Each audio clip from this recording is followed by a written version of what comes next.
Okay, thank you everybody for being here. I want to thank Senator Coons, Baldwin, and Warnock for joining me today. So this morning, President Trump came to the Capitol to push for their one big, beautiful bill. It's not beautiful, it's ugly. It's nothing short of one big grift on the American people. Can we have some quiet, please? Ms. Lummis.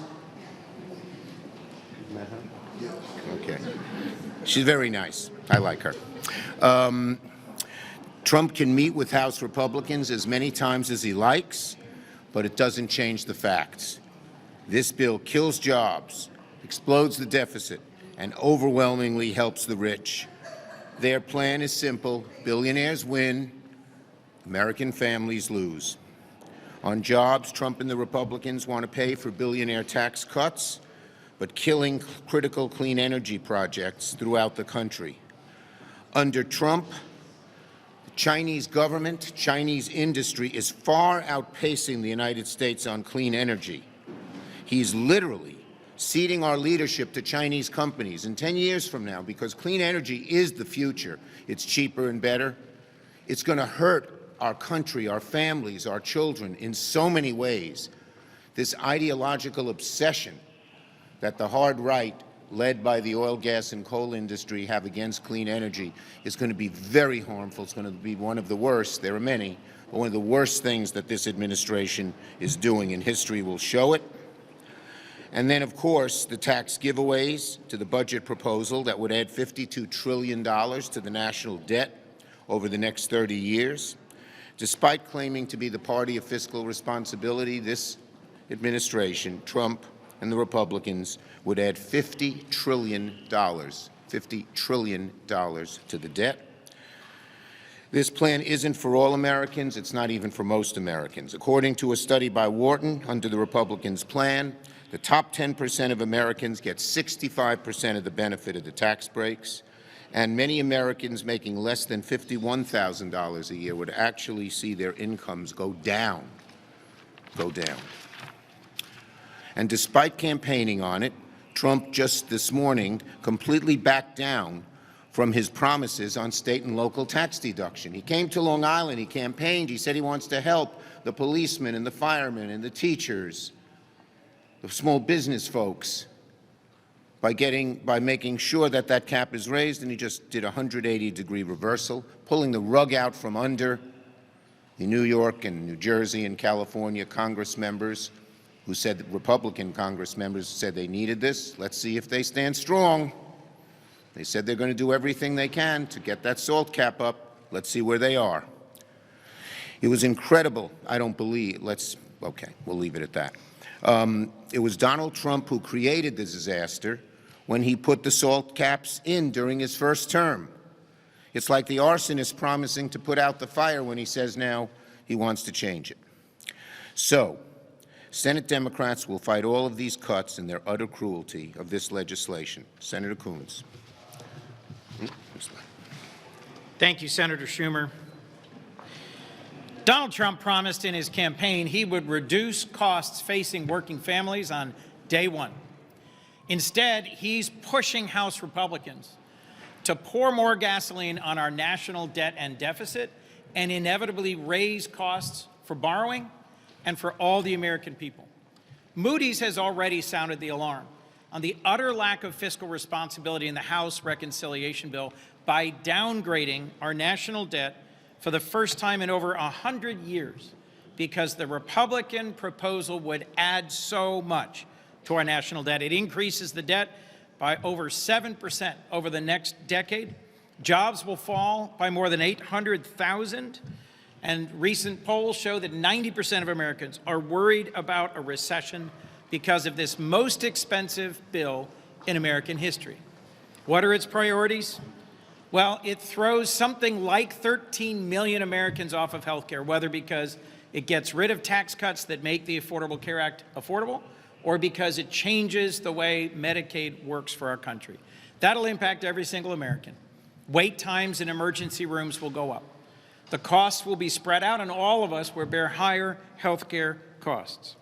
At the end of the day, I can't think of a faith that teaches that it is good to take away food from hungry children and seniors, to take away access to health care for those who are at the dawn of life or the end of life, and to take those resources and instead give them to those who are already among the wealthiest in our society.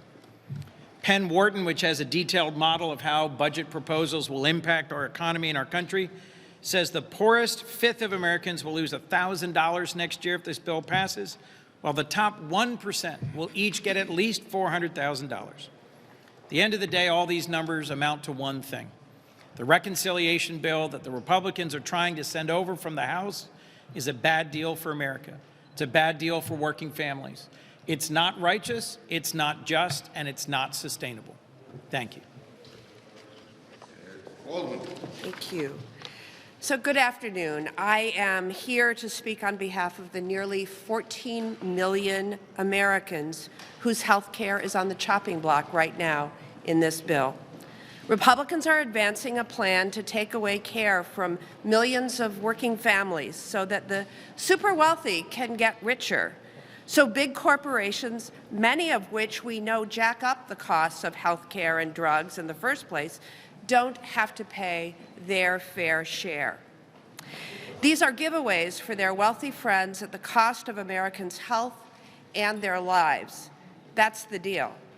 While Republicans squabble over just how many Americans they're willing to kick off their insurance, we'll continue holding their feet to the fire. Who will pay the price so rich folks can get richer? A single mom who has 2 jobs and no time for extra paperwork. A working family who can only afford their coverage thanks to the marketplace tax credits. Rural hospitals that depend upon Medicaid to keep their doors open. All these Americans' health care and more are on the chopping block so that big corporations can become more profitable. The truth is, Republicans know this is unpopular. We are watching them outright lie to their constituents about what their bill actually does. We are watching them hide from their constituents and try to tell people not to believe their lying eyes. Today's latest proof point comes from the president himself. He sees the writing on the wall. He said to House Republicans earlier today, and I paraphrase, "Don't F around on Medicaid." Welcome to the party, Mr. President. I pledge to work with anyone to do right by Wisconsin, and I welcome the president's sudden epiphany. I hope President Trump, for once, uses his iron grip over Republicans to help and not hurt Americans and not gut Medicaid. If not, these cuts to Medicaid are his legacy, and he owns that.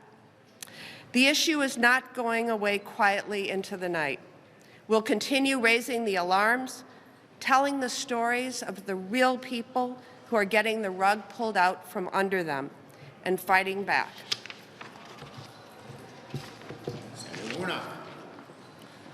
So the Republicans have a real problem. They are trying to cut $880 billion out of Medicaid, and there is not enough waste, fraud, and abuse to cut $880 billion from Medicaid, not even close. And so they are coming after people's health care, pure and simple. And they'll find many ways to talk about this. They'll talk about work requirements. But let's be clear what they're talking about. They're really talking about work reporting requirements. We have already seen this experiment in Georgia. Our governor has a program called Pathways to Coverage. He ought to call it Roadblocks to Coverage. We've got over 500,000 people in Georgia who are in the health care coverage gap.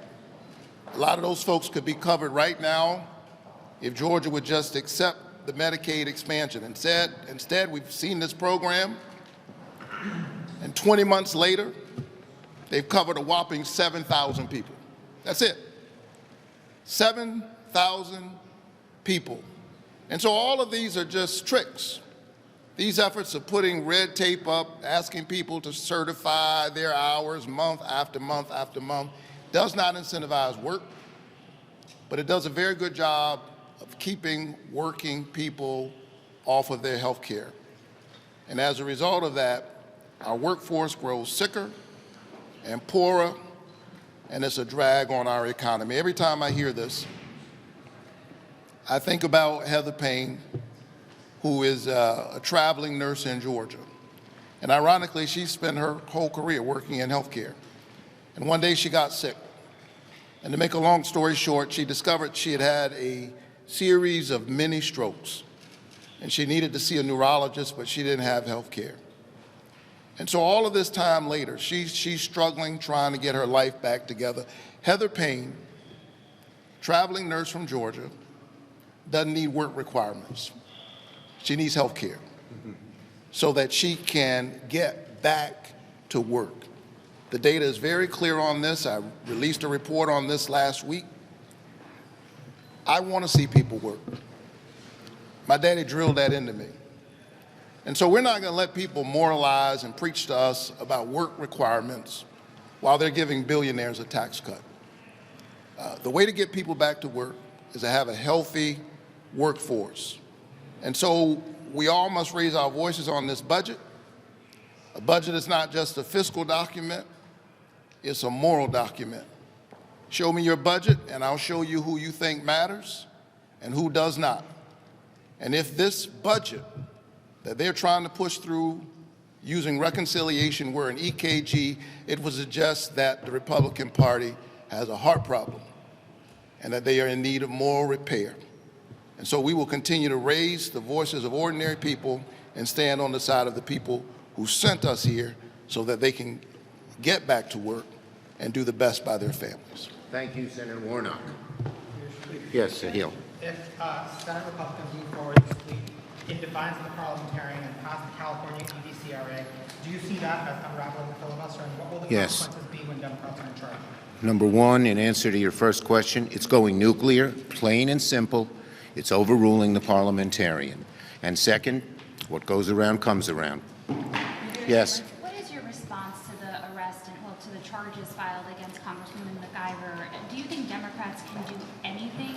Look, I think what they're doing is outrageous, and I think that, this is typical of the Justice Department trying to intimidate anybody who might oppose them, whether they be an elected official, a judge, or anybody else. Yes?